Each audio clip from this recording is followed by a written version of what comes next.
ഇപ്പോൾ ഉച്ച കഴിഞ്ഞാൽ ഇതാണ് ഇവിടുത്തെ അവസ്ഥ. എല്ലാ ദിവസവും നല്ല മഴയുണ്ട്. ഇങ്ങനെ ഈ മഴ നോക്കിയിരിക്കുമ്പോൾ ചായയും പലഹാരങ്ങളൊക്കെ കിട്ടിയാൽ എങ്ങനെ ഇരിക്കും? അത് വേറൊരാൾ ഉണ്ടാക്കിയും കൂടി തരികയാണെങ്കിൽ സന്തോഷമായി. ഇപ്പം മഴ നോക്കിയിരിക്കാൻ മാത്രമേ പറ്റുള്ളൂ. ഞാൻ ഈ പറഞ്ഞ ആഗ്രഹങ്ങളൊന്നും സാധിക്കില്ല. സാധിക്കില്ല എന്ന് പറഞ്ഞ് അങ്ങനെ തള്ളിക്കളയാൻ പറ്റില്ലല്ലോ. അതുകൊണ്ട് നമ്മൾ ലൈറ്റായിട്ട് ആഗ്രഹം സാധിക്കാൻ പോവാണ്. അതുകൊണ്ട് നമുക്ക് ചായ ഉണ്ടാക്കാം. ഐശ്വര്യമായിട്ട് കട്ടൻ ചായ തന്നെ ആവട്ടെ. കട്ടൻ ചായ ആയാലും വെറുതെ ഉണ്ടാക്കിയാൽ പോരാ, നല്ല ടേസ്റ്റിൽ ഉണ്ടാക്കണം. നല്ല ടേസ്റ്റ് കിട്ടാൻ വേണ്ടി ഇതിലേക്ക് ഒരു ഏലക്കായ് പൊട്ടിച്ചിട്ട് കൊടുക്കുക. പിന്നെ എത്ര കടുപ്പമാണ് ആവശ്യം അത്രയും ചായപ്പൊടി ഇട്ട് കൊടുക്കുക. ഒരുപാട് പഞ്ചസാര ഇടരുത്, അത്യാവശ്യത്തിന് മാത്രമുള്ള മധുരേ പാടുള്ളൂ. ഇനി ഇതെല്ലാം കൂടെ നല്ലോണം തിളപ്പിച്ചിട്ട് നമുക്ക് അടുപ്പ് ഓഫ് ചെയ്യാം.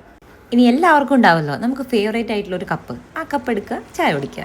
ഇനി ഈ ചായൻ്റെ കൂടെ നല്ല എണ്ണ പലഹാരങ്ങളൊക്കെ കിട്ടിയാൽ സൂപ്പറായിരിക്കും. പക്ഷേ എണ്ണ പലഹാരങ്ങൾ എൻ്റെ ശത്രു ആയതുകൊണ്ട് നമുക്ക് തക്കടുവിൻ്റെ ബിസ്ക്കറ്റ് അടിച്ചു മാറ്റി ചായ കുടിക്കാം. ഇത് ഗുഡ് ഡേൻ്റെ പിസ്ത ബദാം കുക്കീസാണ്. അത്യാവശ്യം നല്ല ടേസ്റ്റുള്ള ബിസ്ക്കറ്റാണ്. അപ്പം നമ്മൾ ചായ കുടിക്കട്ടെ. ഇനി അടുത്ത വീഡിയോയിൽ കാണാം. വീഡിയോ ഇഷ്ടമായാൽ ലൈക്ക് ചെയ്യുക, കമൻറ്റ് ചെയ്യുക, സബ്സ്ക്രൈബ് ചെയ്ത് സപ്പോർട്ട് ചെയ്യാൻ മറക്കല്ല.